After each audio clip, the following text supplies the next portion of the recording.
സന്താന സിദ്ധിക്കും ധാരാളം പേർ കൃഷ്ണനാട്ടം വഴിപാട് നടത്താറുണ്ട്.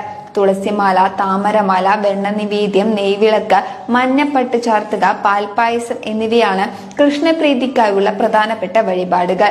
വൈശാഖ മാസം അക്ഷയ തൃതീയ, അഷ്ടമി, രോഹിണി, നവരാത്രി, ചിങ്ങമാസത്തിലെ തിരുവോണം, മേടവിഷു മുതലായ വിശേഷങ്ങൾ ഗുരുവായൂരിൽ ആചരിക്കുന്നു. വൃശ്ചിക മാസത്തിലെ വെളുത്തപക്ഷ ഏകാദശിയാണ് ഗുരുവായൂർ ഏകാദശി.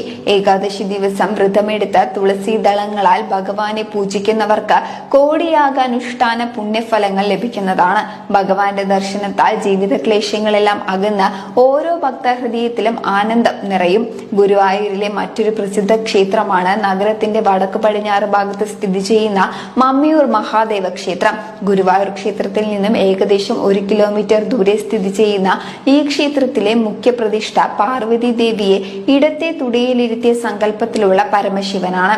ഗുരുവായൂരിലെ പ്രതിഷ്ഠാ സമയത്ത് ഈ ശിവന്റെ സാന്നിധ്യമുണ്ടായിരുന്നു എന്നാണ് സങ്കല്പം. പ്രതിഷ്ഠയ്ക്ക് മുഖ്യ കാർമ്മികത്വം കൂടി വഹിച്ച ശിവൻ പിന്നീട് പാർവതി സമേതനായി മമ്മിയൂരിൽ അവതരിക്കുകയായിരുന്നു അത്രേ. തന്മൂലം ഇന്ന് ഗുരുവായൂരിൽ പോകുന്ന എല്ലാ ഭക്തരും ഇവിടെയും ദർശനം നടത്തണമെന്നും പിന്നാലെ ദർശനം പൂർത്തിയാകൂ എന്നുമാണ് വിശ്വാസം. അതിന് സാധിക്കാത്തവർക്ക് ഗുരുവായൂരിലെ ഭഗവതിയെ തൊഴുത് പ്രദക്ഷിണം വയ്ക്കുമ്പോൾ വടക്ക് പടിഞ്ഞാറ് ഭാഗത്തേക്ക് നോക്കി തൊഴുതാലും മതി എന്നും നിയമമുണ്ട്. പ്രധാന പ്രതിഷ്ഠയായിട്ടുള്ള